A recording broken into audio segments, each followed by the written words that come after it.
Apocalipse capítulo de número 3, verso 14, você que for achando, vai se colocando de pé. Nós faremos essa leitura a uma só voz, pedir a bênção do Senhor sobre nossas vidas. Amém? Apocalipse 3, 14, diz assim: E ao anjo da igreja que está em Laodiceia, isto diz o Amém, a testemunha fiel e verdadeira, o princípio da criação de Deus. Eu sei as tuas obras, que nem és frio nem quente. Tomara que foras frio ou quente, assim porque és morno e não és frio nem quente, vomitar-te-ei da minha boca. Como dizes, rico sou e estou enriquecido e de nada tenho falta, e não sabes que és um desgraçado, miserável e pobre e cego e nu. Aconselho-te que de mim compres ouro provado no fogo, para que te enriqueças, vestes brancas para que te vistas, e não apareça a vergonha da tua nudez, e que unja os olhos com colírios para que vejas. Eu repreendo e castigo todos quanto amo. Sê, pois, zeloso e arrepende-te. E eis que estou à porta e bato. Se alguém ouvir a minha voz e abrir, entrarei em sua casa e com ele cearei e ele comigo. Ao que vencer, lhe concederei que se assente comigo no meu trono, assim como eu venci e me assentei com o meu Pai no seu trono. Quem tem ouvidos, ouça o que o Espírito diz à igreja. E você diz amém? Amém. Curve sua cabeça, feche seus olhos e vamos falar com Deus nesse momento. Querido Deus e Pai amado, sou grato a Ti pela Tua bondade com que mais uma vez nos envolve nestes lugares. Pai querido, já temos louvado a Ti, temos orado, temos clamado e sentido a Tua presença. Mas mais uma vez, como sempre tens feito, Senhor Deus, nós queremos pedir que o Senhor fale conosco através da Sua palavra. Que nesta hora, Senhor Deus, o Seu Espírito Santo tenha total liberdade para agir e para mover, Senhor Deus, em nosso meio. Que o Senhor tome, Senhor Deus, a minha vida, Senhor Deus, anulando-me, Senhor Deus, para que somente o Senhor possa falar aquilo que nós precisamos ouvir. Fala conosco nesta hora. É a oração que a Ti eu faço em nome de Jesus. Amém e amém. Sente glorificando ao nome do nosso Deus.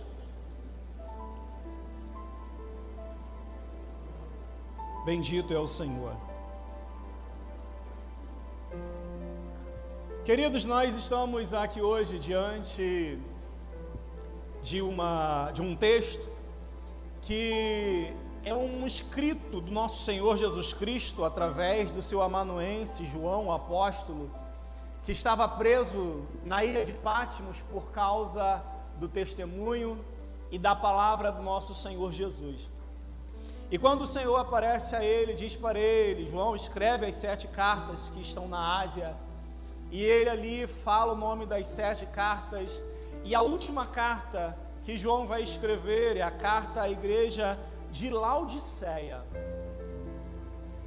E o que eu acho interessante é que em todas as cartas, Jesus Cristo, ele inicia a sua identificação como aquele que apareceu para João no início do capítulo 1, se identificando como aquele que é o primeiro, o alfa, o ômega, o princípio, o fim, o primogênito da criação de Deus, aquele que passeia no meio dos candeeiros, aquele que tem nas mãos as 7 estrelas, que são os 7 anjos, os 7 pastores que estão administrando a sua igreja.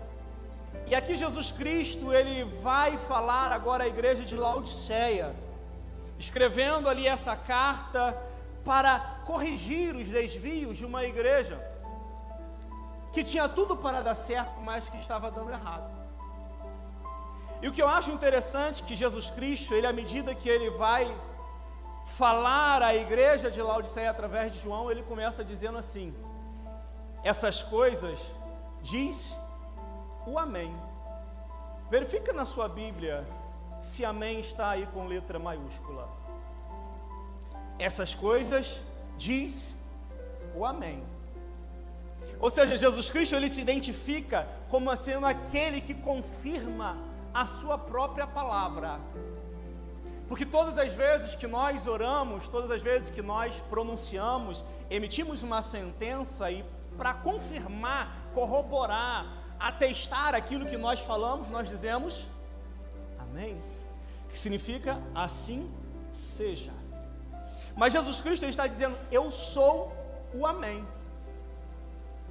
Eu sou aquele que testifica daquilo que falo, aquele que confirma aquilo que falo, aquele que corrobora com aquilo que falo, que dá testemunho de mim mesmo, executando todo o meu bom propósito segundo a minha vontade. E aí ele vai dizer o seguinte, eu sou o amém, a testemunha fiel e verdadeira. Se você observar nas 7 cartas que João escreve às igrejas da Ásia no Apocalipse, nós vamos ver que todas as vezes que Jesus Cristo começa com um prelúdio de uma identificação, na identificação ele já está querendo demonstrar aquilo que ele vai falar no desenrolar da carta. E quando ele diz, eu sou o amém, a testemunha fiel e verdadeira.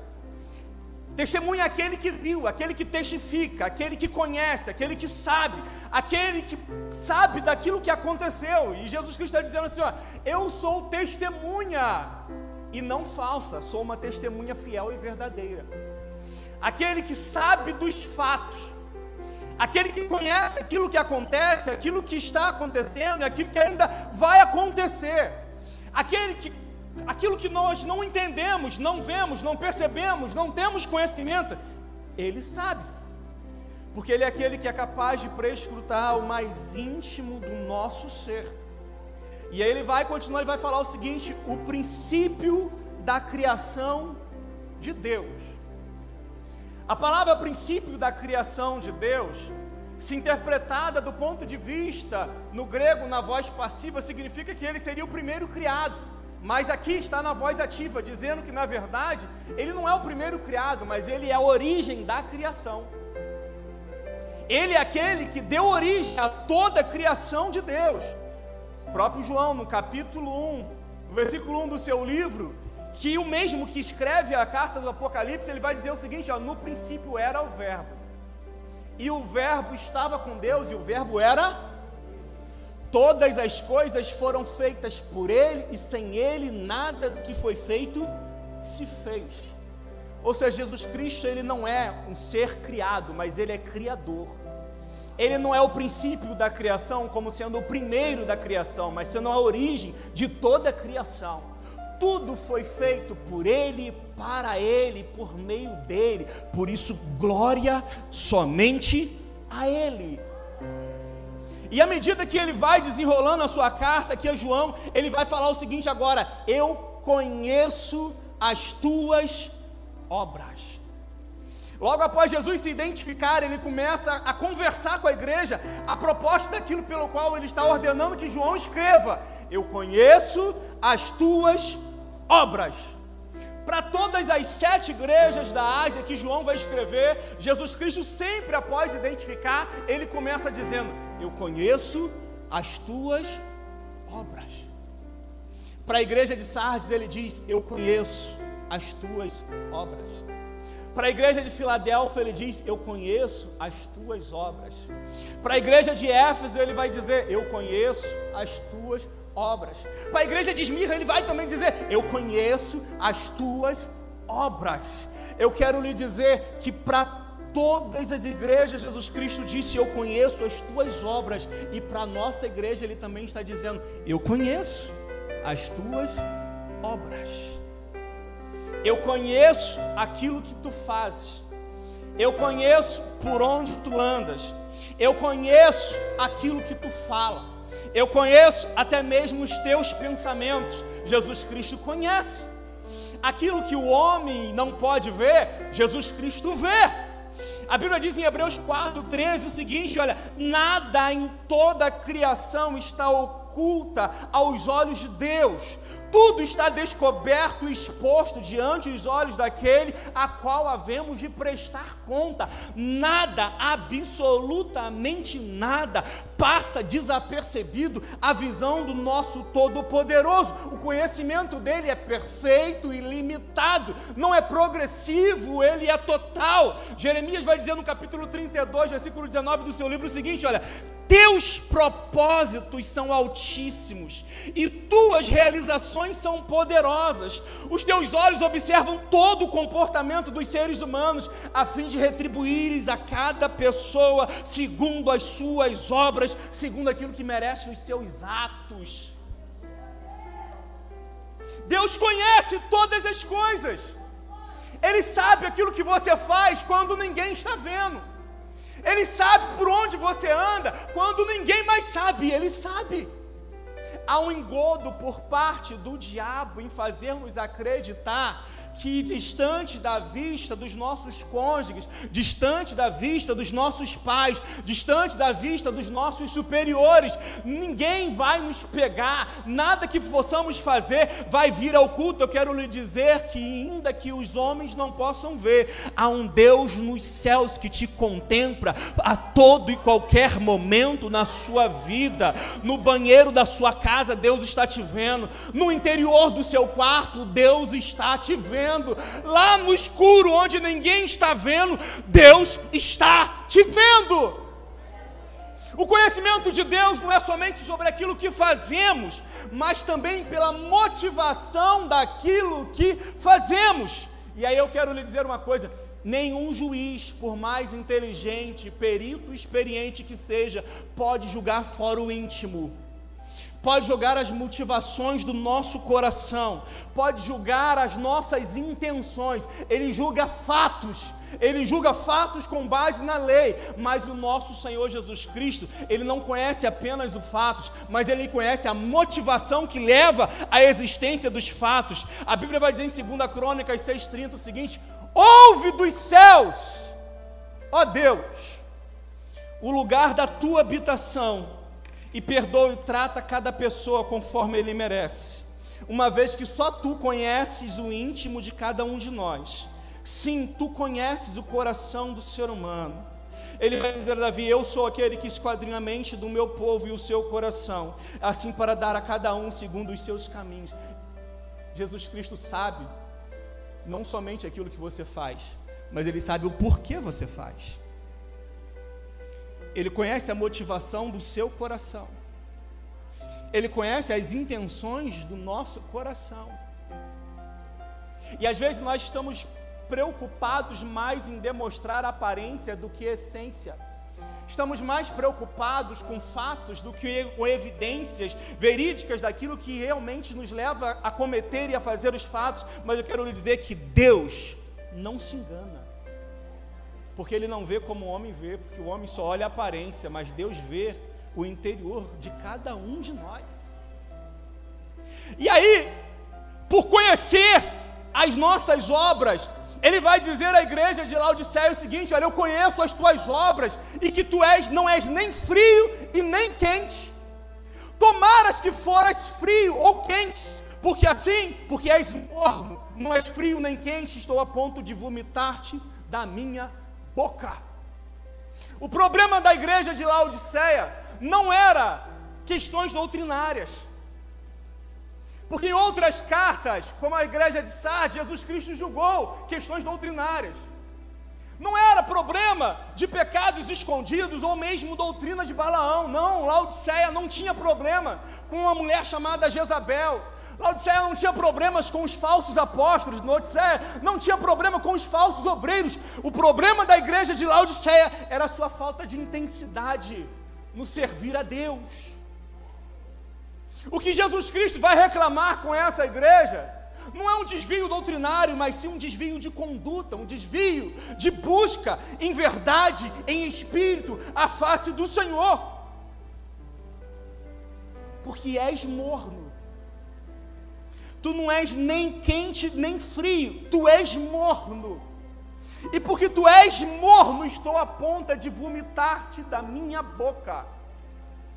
Eu quero que você preste muita atenção nessa palavra de Jesus Cristo, Porque de todas as igrejas, Laodiceia foi a única que não teve nenhum tipo de elogio.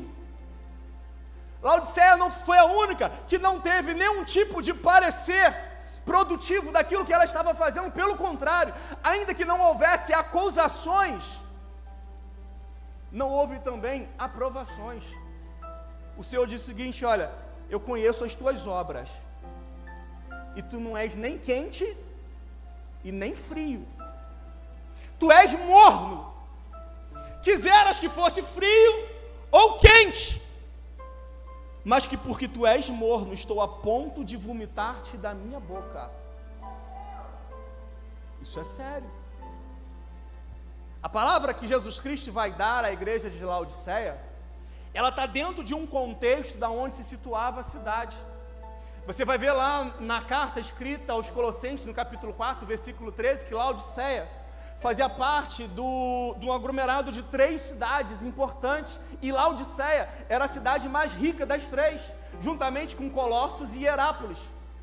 E ali de Hierápolis, ela recebia ali um sistema de abastecimento de água, onde essas águas, elas eram frias.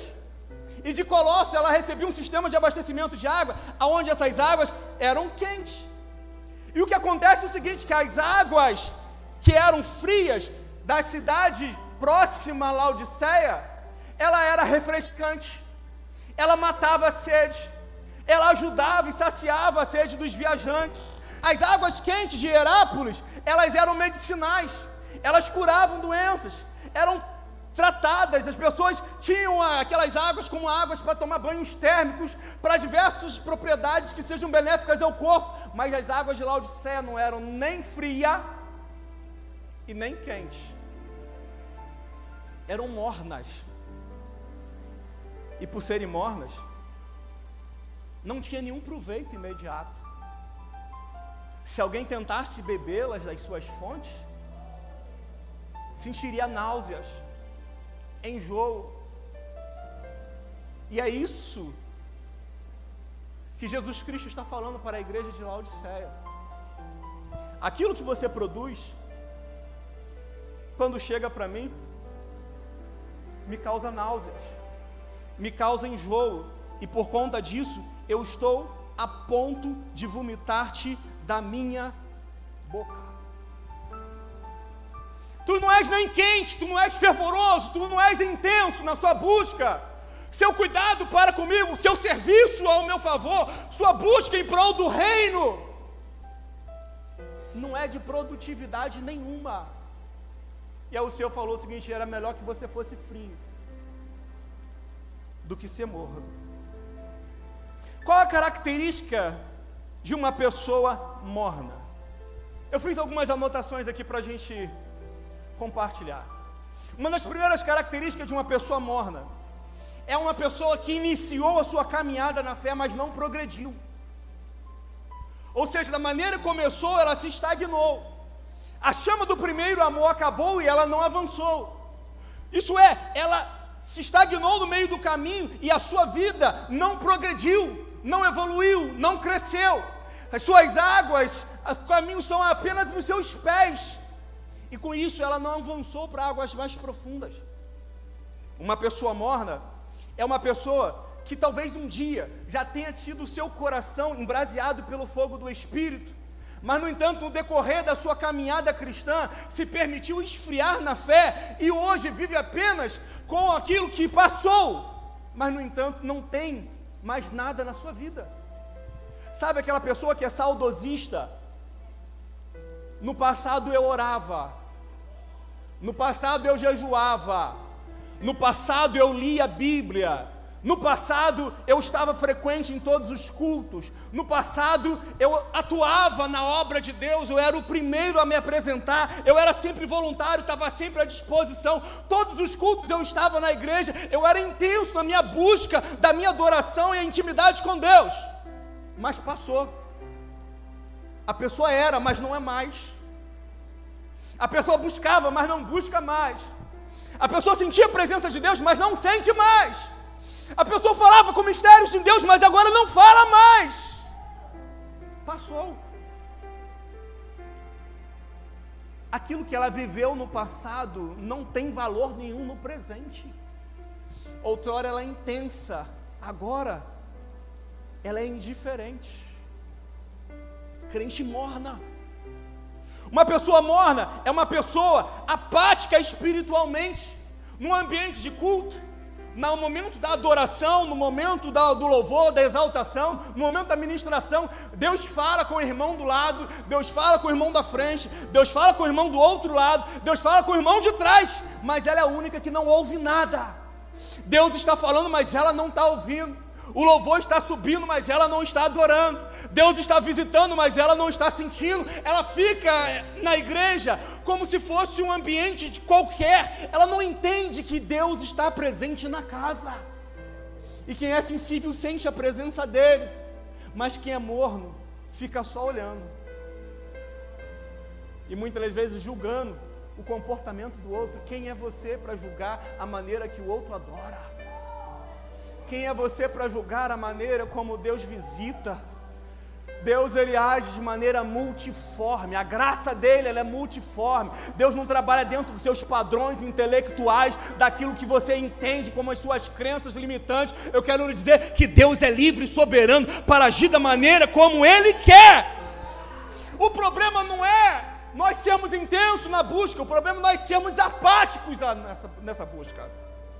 Uma pessoa morna é uma pessoa que substitui facilmente o fogo do Espírito Santo por um gnosticismo mascarado de conhecimento bíblico cristão. Isso é, ela deixa de ser um crente espiritual para se tornar apenas um crente intelectual.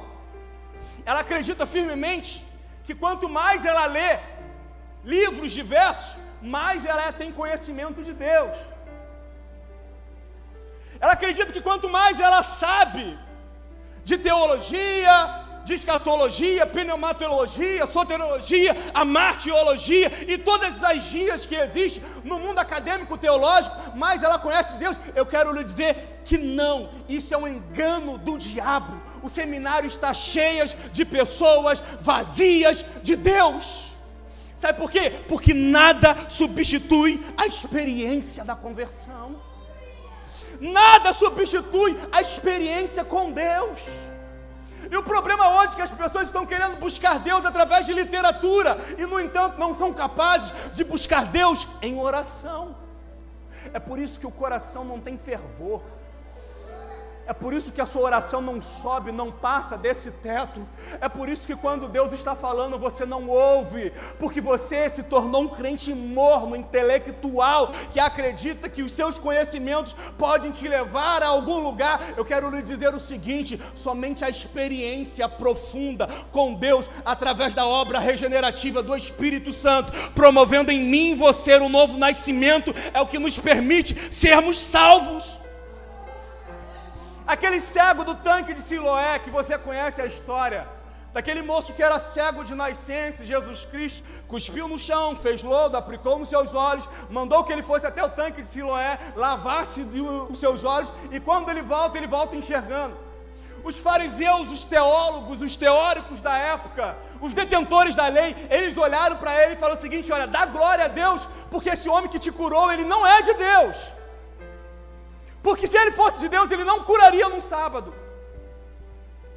Aquele homem, ele não conhecia ainda esse Jesus como nós conhecemos.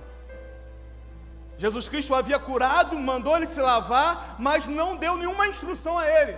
Mas ele testemunhou uma coisa muito interessante. Ele falou assim: olha, se ele é pecador, não sei, porque eu sei que Deus não ouve a pecadores. Mas uma coisa eu sei, eu era cego e agora eu estou vendo.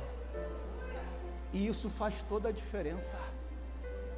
Talvez você não saiba todos os vernáculos sagrados, todo o contexto teológico pelo qual a Bíblia foi escrita, mas você sabe uma coisa, isso você tem por convicção. Um dia você estava lá no lamaçal do pecado, e Jesus Cristo, sem você fazer nada por merecer, Ele foi até o seu encontro, te tirou de lá, te deu uma vida nova, te colocou aqui na igreja, e você agora é um novo homem, uma nova mulher, um filho de Deus. E outrora o seu destino era o inferno, mas agora você carrega a convicção de quando os seus olhos fecharem aqui na terra, e a sua respiração acabar, você vai abrir os olhos diante do nosso Deus nos céus.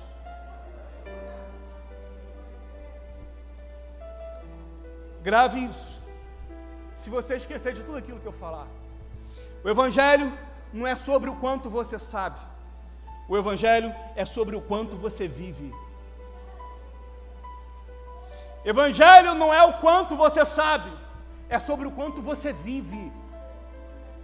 Porque tem muita gente que sabe muito de oração, mas não ora. Sabe muito de teologia, PhD em divindade, mas no entanto não tem experiências com Deus. Evangelho não é sobre o quanto você sabe, Evangelho é sobre o quanto você vive, e isso faz toda a diferença na nossa vida. A igreja de Laodiceia, ela não tinha problemas teológicos. A igreja de Laodiceia tinha um problema de apatia espiritual. Ela era morna. E Deus odeia pessoas mornas, pessoas que não têm intensidade, que não buscam a Ele com sinceridade, que não ardem o coração na sua presença, que não sentem a sua presença quando Ele se manifesta. Deus abomina pessoas mornas, e Ele diz: eu estou a ponto de vomitar-te da minha boca. O Senhor odeia esse tipo de culto. Isaías escrevendo, ele vai dizer o seguinte: ora, quem dera houvesse alguém que fechasse a porta do templo, para que não mais se oferecesse incenso sobre o meu altar. As luas novas, vossos sábados, quem vos requiriu tal coisa? Quando trazeis a oferta, eu a rejeito. Quando vocês fecham os olhos para orar, eu não vos ouço, porque o que vale é o ajuntamento solene, misturado com a iniquidade. Deixai de praticar o mal, aprendei a fazer o bem, e aí sim eu vou me agradar de vocês, porque o vosso culto eu não recebo. O problema de Laodiceia era a sua apatia espiritual e sua mornidão, que estava nauseando o nosso Senhor Jesus. E ao entender isso, nós vamos ver o porquê que Jesus Cristo continua escrevendo agora contra essa autossuficiência de Laodiceia. Os perigos que Laodiceia agora vai sofrer, demonstrados aqui por João na sua carta, sobre a sua autossuficiência.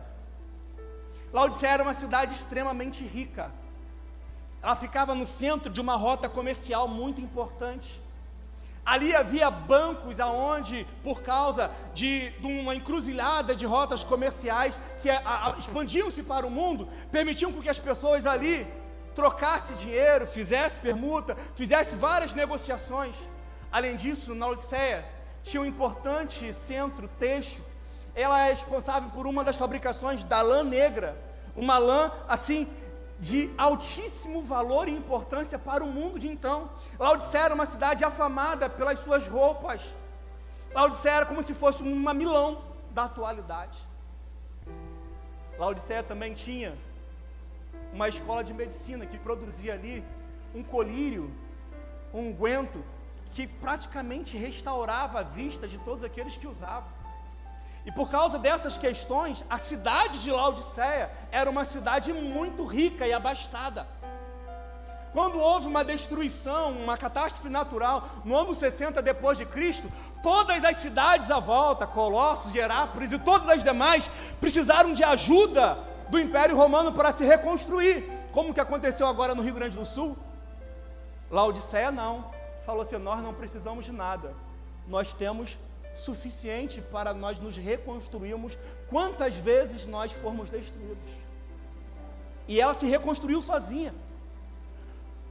Os moradores da cidade de Laodiceia, eles tinham essa falsa segurança de que o dinheiro, de que a sua importância, seu status social, o seu comércio lhes proporcionava tudo. E sabe qual é o grande problema?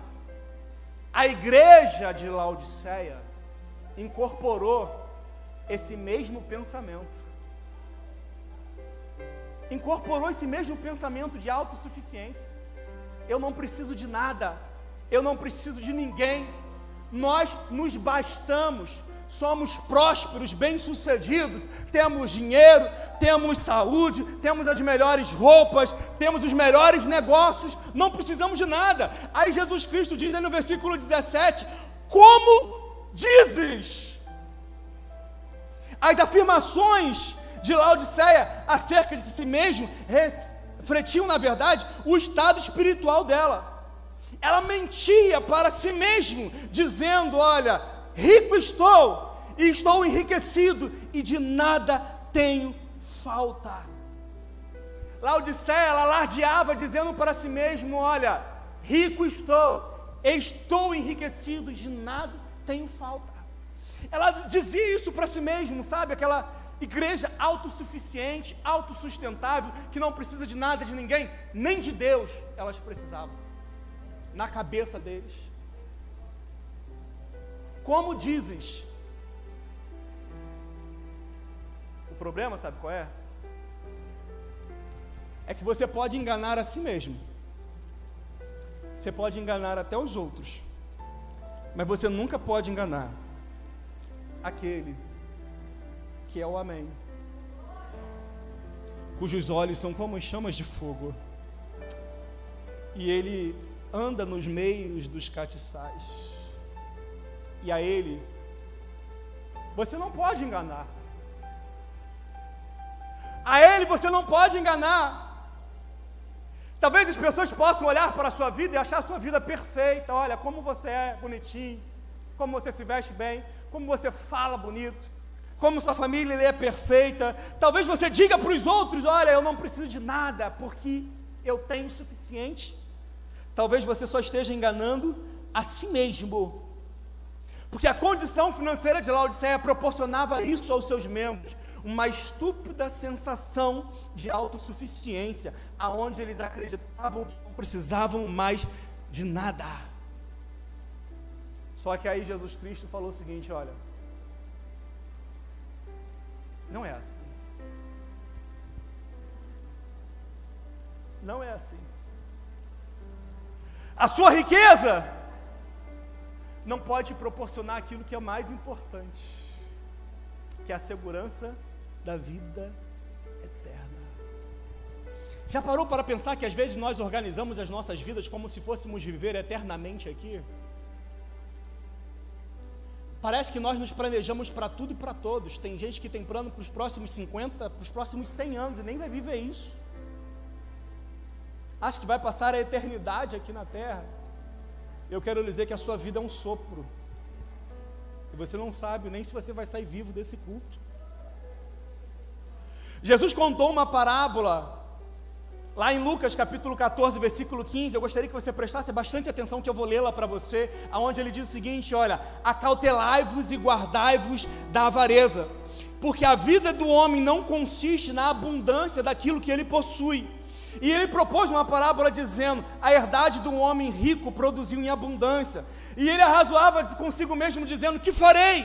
Não tenho onde recolher todos os meus frutos. E ele disse consigo mesmo: farei isto, derrubarei os meus celeiros, edificarei outros maiores, e ali recolherei todas as minhas novidades e os meus bens, e direi à minha alma: alma, tens depósito e muitos bens para muitos anos, come, bebe e regala-te.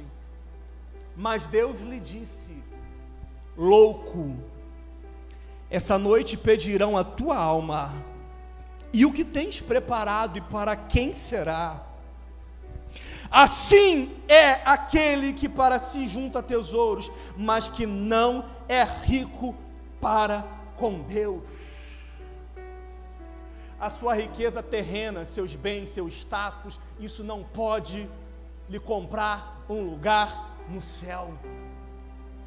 Foi por isso que Jesus Cristo falou assim: ó, não ajunteis tesouros na terra, onde a traça corrói, onde a ferrugem destrói, onde os ladrões minam e roubam, mas ajunteis tesouros nos céus, aonde a traça não corrói, aonde a ferrugem não destrói, aonde os ladrões não podem chegar. O problema é que nós estamos invertendo as nossas prioridades, estamos buscando apenas os nossos interesses terrenos e esquecendo que a nossa vida aqui é um sopro e a qualquer momento ela pode se findar. Então nós deveríamos estar muito mais preocupados com a eternidade, com o galardão que nós vamos receber quando ao toque da trombeta Jesus descer para arrebatar a sua igreja. A Bíblia vai dizer o seguinte: aqueles que esperam de Cristo somente para esta vida são os mais miseráveis de todos os homens. E a igreja parece que mudou o discurso. criticamos tanto a Igreja Católica no passado por vender terreno no céu. E hoje, muitas igrejas ditas evangélicas estão vendendo o céu na terra.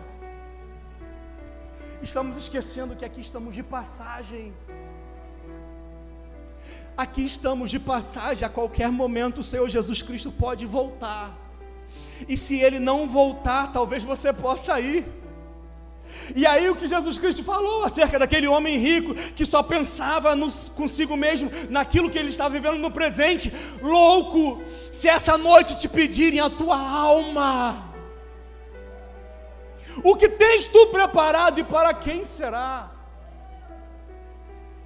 Os laodicenses estavam vivendo assim. Aos olhos humanos, aquela congregação se enxergava como rica, abastada e tão realizada ao não precisar de nada. Mas aos olhos do Senhor, aquela igreja era vista como uma desgraçada, miserável, pobre, cega e nu. Jesus que fala assim: olha, vocês estão dizendo que ricos são, mas vocês não sabem que vocês são desgraçados, pobres, miseráveis, cego e nu. A condição espiritual dos laodicenses é totalmente oposta à sua condição física material. Materialmente elas tinham tudo, mas espiritualmente elas não tinham nada. E aí eu te pergunto, como está a sua vida espiritual? Como está o seu relacionamento com Deus? Como está a sua vida de santidade para com Deus? Como está o seu ministério para com o Senhor? Como está a sua vida que Deus lhe confiou? Laodiceia era chamada por Jesus Cristo de desgraçada. Desgraçada é uma pessoa completamente desprovida de graça. Miserável e pobre são diferentes. Pobre é alguém que tem falta de recursos monetários, mas miserável é um estado de miséria e extrema pobreza, onde a pessoa não dispõe de recursos mínimos para a sua própria sobrevivência. Mas ele diz mais: não somente desgraçado, pobre, miserável, vocês são cegos. Laodiceia perdeu a visão espiritual, não enxergava mais nada de Deus. Sabe o que é isso? Quando a Bíblia fala sobre visão, está falando sobre fé. 2 Coríntios 4:4 vai falar que o Deus desse século cegou o entendimento dos incrédulos para que não lhes resplandeça a luz do Evangelho, que é a glória de Deus. Ou seja, uma pessoa cega não consegue enxergar o Evangelho, que é o poder de Deus para a salvação de todo aquele que crê. Uma pessoa cega não consegue ver, ela não tem fé, ela pode até possuir crenças. Esse era o grande problema de Laodiceia. Era uma igreja dita cristã. Se você for ler a carta de Colossenses, no capítulo 4, versículo 13, quando Paulo saúda as 3 igrejas, a partir da carta de Colossos, ele vai falar bem da igreja de Laodiceia. Algo que totalmente, num curto espaço de tempo entre Paulo e João, não se passaram 50 anos, e agora o quadro é totalmente diferente. Por quê? Porque os laodicenses, eles perderam a fé, ainda que mantivesse o seu sistema de crenças. Tem muita gente que é assim, é dogmático, tem um sistema de crença. Se você perguntar, você crê em Jesus Cristo? Crê em Jesus Cristo. Você crê em Deus Pai? Crê em Deus Pai. Você crê no Espírito Santo? Crê no Espírito Santo. Você crê na vinda do Senhor? Crê na vinda do Senhor. Você consegue entender toda a cosmovisão bíblica de tudo aquilo que é apresentado nas Sagradas Escrituras? Sim, eu consigo entender. Ela tem um sistema de crença, mas a sua crença é meramente intelectual, porque ela perdeu a fé. O problema dos laodicenses não era o quanto eles sabiam acerca de Jesus.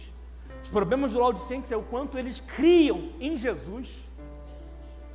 E isso é diferente. Uma coisa é você saber, outra coisa é crer. E os laodicenses, eles continuavam mantendo seu sistema de crença, ao ponto de não ter desvios doutrinários na sua igreja. Mas, no entanto, eles perderam a sua fé. E aí eu te pergunto, como está a sua fé? Paulo, quando ele escreve ao Timóteo, no final da sua vida, ele falou o seguinte: Paulo, Timóteo, eu já estou sendo oferecido por libação e o tempo da minha partida é chegada. Mas eu estou tranquilo com relação a isso, porque eu combati o bom combate, terminei a carreira e guardei a fé. Paulo estava dizendo para Timóteo: Timóteo, a minha fé eu levei até o fim.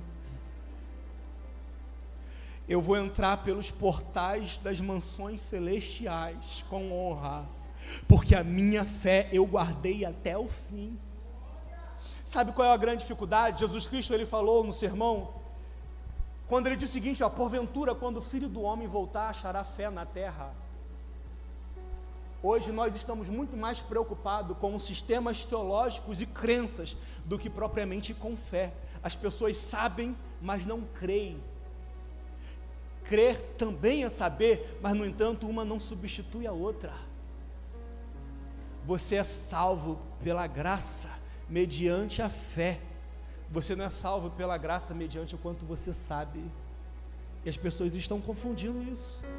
Laodiceia confundiu isso. E Jesus Cristo falou o seguinte: olha, vocês estão cegos espiritualmente e vocês não discernem nada de Deus. Porque a falta de fé impede que nós venhamos ter um discernimento espiritual. A Bíblia vai declarar isso, que o homem espiritual, todas as coisas se discernem, mas o homem natural não discerne nada. E tem gente que não discerne nada de Deus, não entende nada de Deus. Por quê? Porque ele pode até ter o seu sistema religioso, mas ele não tem mais fé.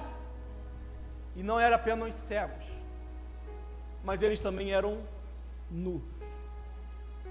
Jesus está falando para uma cidade, para uma igreja, aonde as pessoas eram bem reconhecidas pelas melhores roupas que vestiam.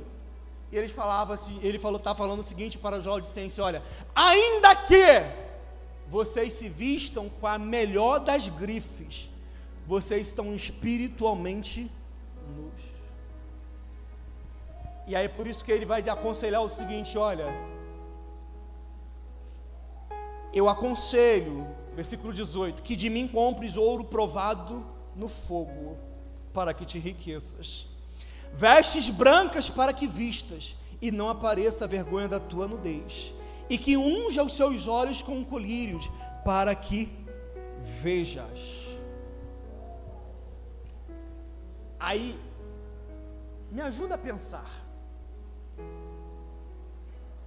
Jesus Cristo falando assim: eu aconselho que compres ouro refinado no fogo, para que te enriqueças, vestes brancas para que vistas e não apareça a tua nudez, colírios para que os seus olhos sejam ungidos e vocês consigam enxergar. Com certeza Jesus Cristo não está falando aqui de bens materiais, porque ouro eles tinham, vestes eles tinham, colírios eles tinham. Jesus Cristo está falando aqui de bens espirituais, aquilo que o dinheiro humano não consegue comprar. Mas se os bens espirituais só podem ser adquiridos por valores espirituais, e Laodiceia espiritualmente é uma desgraçada, pobre e miserável, como é que ela poderia comprar alguma coisa de Jesus?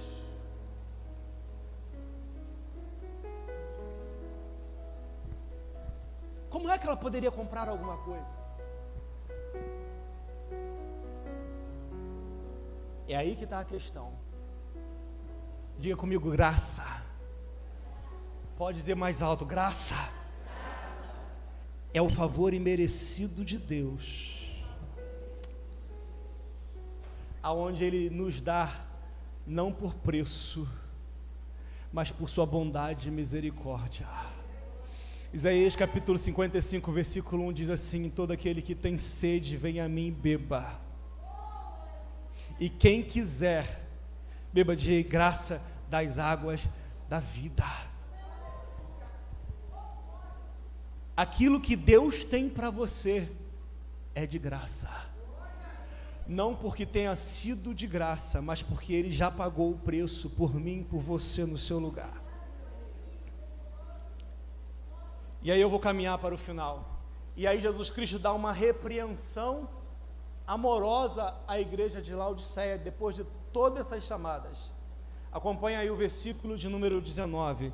Ele diz assim: eu repreendo e castigo todos quanto amo.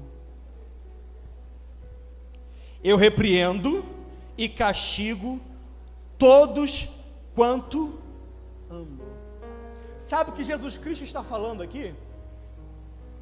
Apesar de você ser um desgraçado, apesar de você ser um miserável, apesar de você ser um pobre, cego, nu, prepotente, cheio de si, que acha que tem quando não tem, que acha que pode quando não pode, que acha que faz quando não pode fazer, ainda assim Jesus Cristo está dizendo o seguinte: olha, eu te repreendo, mas não é porque eu te odeio. Eu te repreendo, não é porque eu quero te lançar no inferno. Eu te repreendo, é porque eu te amo, que eu quero que você realinhe a sua vida ao meu propósito e volte para a minha presença. Por isso ele diz: eu repreendo e castigo todos quanto amo. Sê, pois, zeloso e arrependa-te. Eu quero te fazer entender aqui nessa noite que toda chamada de Deus ao conserto é um apelo amoroso do Senhor para um alinhamento de propósito nas nossas vidas. Muitas vezes nós não entendemos o porquê que circunstâncias difíceis sobrevêm sobre nós. Não entendemos porquê que as provações vêm sobre nós. Muitas vezes nós estamos falando: Deus, por que o Senhor permitiu eu passar por isso? Por que o Senhor permitiu eu chegar a esse ponto na minha vida? Senhor, o que eu fiz para merecer tal coisa? Talvez você não saiba, porque você não consiga nem discernir aquilo que você anda fazendo. Mas o Deus que te conhece muito mais do que você mesmo se conhece, Ele sabe o que você precisa. E muitas vezes as privações e as provações que passamos na nossa vida são uma chamada de Deus, um castigo do Senhor, uma repreensão do Senhor, para que nós venhamos nos alinharmos ao propósito dEle para conosco. Jesus Cristo está falando o seguinte: olha, eu repreendo e castigo todos quanto eu amo. O fato de sermos provados, o fato de muitas vezes sermos castigados, não é porque Deus não nos ama, é pelo contrário, é porque Ele nos ama. A Bíblia diz o seguinte: olha, acerca de Davi, um homem que, amado por Deus, mas que vacilou demais na sua vida. Ele passou o que passou, e quando passou o que passou, ele aprendeu. E aí ele vai cantar no Salmo 119, versículo 17: antes de eu ser humilhado, eu andava extraviado, mas agora, Senhor, eu aprendi a Tua palavra. No Salmo 119, versículo 71, ele diz o seguinte: olha, foi-me bom ter sido castigado, para que eu aprendesse os Seus decretos. Davi estava dizendo o seguinte: olha, foi bom eu ter passado pelo aquilo que eu passei. Eu não sabia o motivo pelo qual eu estava sofrendo, não estava sabendo o motivo pelo qual eu estava sendo provado, mas após eu ter sido provado, meus olhos foram abertos, e agora eu vejo que eu estava desviado, e se o Senhor não ir lá e me traz com o seu amor, eu poderia fugir da sua presença. Jó, a Bíblia diz que era um homem íntegro, reto, que temia Deus e se desviava do mal. Sobreveio sobre ele uma calamidade tal que ele perdeu tudo, seus filhos, seus bens, perdeu seus amigos. Mas no entanto, quando Deus restaurou a sua sorte, ele falou o seguinte: olha, eu te conhecia só de ouvir falar, mas agora os meus olhos podem te contemplar, Senhor. Eu te conhecia só de ouvir falar, mas após passar por tudo aquilo que eu passei, os meus olhos te veem. Ou seja, a experiência que Jó teve com Deus pós a sua privação, pós a sua provação, levou a ele para um nível mais profundo de comunhão com Deus. Eu quero lhe dizer o seguinte: não despreze a provação quando ela vir sobre sua vida, porque isso pode ser um cuidado de Deus para realinhar a sua vida ao seu propósito. E o escritor de Hebreus, que é uma carta que eu amo muito, ele vai dizer no capítulo 12, versículos 5 e 6, depois versículos 10 e 11 o seguinte: estáis, pois, esquecidos da palavra de encorajamento, que ele mesmo vos dirige como a filhos, dizendo assim: meu filho, não desprezeis a disciplina do Senhor, nem desanimeis quando por ele sois repreendido, porque o Senhor disciplina quem ama e educa todo aquele a quem recebe como filho. Eu quero lhe dizer, Deus não é leviano, como muitos pais que existem por aí, que não põem limite nos seus filhos, não dão educação e não preparam eles para a vida, nunca lhes dizendo não. Deus, pelo contrário, por amar você, Ele te educa, Ele te repreende, Ele te castiga quando necessário, Ele te chama para o centro da sua vontade, para que você venha entender que você é filho, porque se você não fosse filho, Deus não trataria como você como um trem tratado. O versículo 10 ele ainda vai dizer o seguinte, olha, porquanto nossos pais nos disciplinavam por um espaço curto de tempo, da forma que lhes bem parecia ser melhor, mas no entanto Deus, entretanto, nos corrige para o nosso bem maior, a fim de que possamos participar plenamente da sua santidade. E com efeito, toda correção, no momento quando ocorre, não nos parece ser motivo de contentamento, mas de frustração. Mais tarde, no entanto, produz fruto de justiça e paz para todos aqueles que são disciplinados. A palavra de Deus para mim e para você é a seguinte: nós precisamos sermos zelosos do bem e arrependermos do nosso pecado, aprender com a lição, porque isso pode estar te custando caro demais,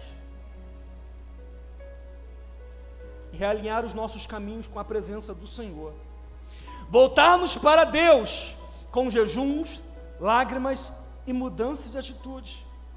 O propósito de Deus muitas vezes na aprovação é deixar que o Espírito Santo nos aqueça o nosso coração novamente, para que venhamos deixar que a chama do amor de Deus arda novamente em todo o nosso ser, para que nós não venhamos mais limitarmos Deus em sua presença em nossas vidas, para que nós venhamos viver o Evangelho de maneira intensa, apaixonada, para que nós venhamos ver verdadeiramente o Evangelho fazendo diferença na nossa vida. E agora eu vou terminar. O versículo número 20 ele diz assim: eis que estou à porta e bato. Se alguém ouvir a minha voz e abrir a porta, eu entrarei em sua casa e com ele cearei ele comigo. Na maioria das vezes, PH, em que nós falamos esse versículo, usamos ele em tom evangelístico, para falar àquele que não crê que Jesus Cristo está batendo a porta do seu coração, pedindo a oportunidade para entrar na sua casa e ter comunhão contigo. Sim, é válido, mas no entanto esse versículo foi escrito para uma igreja, foi escrita para um pastor, onde ele diz assim: olha, eis que eu estou à porta e bato. Eis que eu estou à porta e bato. Jesus Cristo está batendo a porta do nosso coração, e se Ele bate, é porque Ele não força. Ele não vai forçar a sua opinião, Ele não vai forçar os seus sentimentos, Ele não vai forçar uma decisão. Ele bate porque espera que você abra a porta. Ele bate porque Ele quer entrar novamente no seu coração. Ele bate porque Ele provavelmente está do lado de fora. E a porta do nosso coração, ela não tem fechadura pelo lado de fora, ela só tem fechadura pelo lado de dentro. E como é que Ele bate? Talvez você possa me perguntar, e aí eu vou te responder. Cada mensagem pregada, cada mensagem ensinada, cada louvor cantado que toca o nosso coração, cada testemunho, cada prova, cada privação, cada luta que se levanta na nossa vida, é a maneira muitas vezes sutil, ou às vezes escancarada, de Jesus dizer o seguinte: olha, eu estou batendo a porta do seu coração, porque eu quero entrar novamente na sua vida. Eu estou batendo a porta do seu coração, porque eu quero entrar novamente na sua vida. Talvez você não perceba que há muito Jesus Cristo já não esteja mais na sua vida, e você está escancaradamente vivendo como se Ele ainda tivesse. Eu quero dizer, hoje Ele está batendo a porta do seu coração, está pedindo oportunidade para entrar na sua vida, para mudar o quadro da sua realidade, para transformar a sua família, para novamente estar em comunhão contigo. Convido a igreja a ficarmos de pé.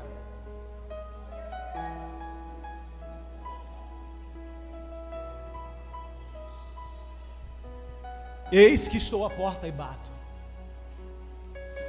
Se alguém ouvir a minha voz. Eu falo muito sobre essa palavrinha ser, porque ela é um advérbio de condicionalidade. Ou seja, se alguém ouvir a minha voz. E aí Jesus Cristo vai encerrar dizendo o seguinte: quem tem ouvidos para ouvir, ouça o que o Espírito diz à igreja. Deus está falando. A questão é, você está ouvindo? Porque Ele está dizendo, eu estou batendo, eu estou à porta e bato. Se alguém ouvir a minha voz e abrir a porta, eu entrarei em sua casa, cearei com ele e ele comigo. Isso fala de comunhão. Estou dizendo que o Espírito Santo, Ele quer ter comunhão com você novamente.